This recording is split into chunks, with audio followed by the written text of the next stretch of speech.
আজকে আমি তোমাদেরকে তিনটা সুন্দর সুন্দর বুকমার্ক বানিয়ে দেখাবো, যেগুলো বানানোর প্রসেস অনেক বেশি। এটার জন্য আমি একটা A4 পেপার নিয়ে নিয়েছি। একটা A4 পেজের মাধ্যমে আমরা 4টা বুকমার্ক বানাতে পারবো। এবার আমি তোমাদেরকে ফার্স্ট এটা বানিয়ে দেখাচ্ছি। এটাতে আমি pink and purple colour use করেছি। আমি এখানে যে পেইন্টিংটা করছি সেটাকে বহু পেইন্টিং বলে। ফার্স্টে আমরা পিঙ্ক এন্ড পার্পল এর মাধ্যমে কালার করে ফেলবো। দেন এখানে দুটো ট্রি এঁকেছি। দেন ব্ল্যাক কালারের মাধ্যমে এটাকে ড্রয়িং করে ফেলবো, মানে আমার চেহারার কালার আর কি।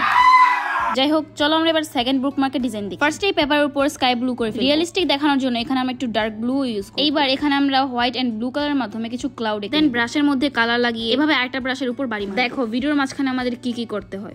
এবার আমরা থার্ড বুকমার্কের ডিজাইনে আসি। এই বুকমার্কটা আমি black, blue, purple and pink কালারের মাধ্যমে করেছি। দেন এগুলো রিয়েল দেখানোর জন্য একটা ব্রাশের মাধ্যমে মিক্স করেছি। দেন সেম ভাবে একটা ব্রাশের মধ্যে কালার লাগিয়ে একটা ব্রাশের মধ্যে বাড়ি মারবো। দেন রেডি হয়ে যাবে আমাদের থার্ড নাম্বার বুকমার্ক। এভাবেই আমরা 3টা বুকমার্ক কমপ্লিট করে ফেললাম। তোমরা কমেন্টে জানাবা তোমাদের কোন বুকমার্কটা সবথেকে বেশি ভালো লেগেছে। আমার থেকে ফার্স্টটা ভালো লেগেছে। আজকের এই ভিডিওটা এই পর্যন্তই। ভালো লাগলে সবাই লাইক, কমেন্ট এন্ড প্লিজ চ্যানেলটাকে সাবস্ক্রাইব করে দিও। দেখা হচ্ছে নেক্সট ভিডিওতে। আল্লাহ হাফেজ।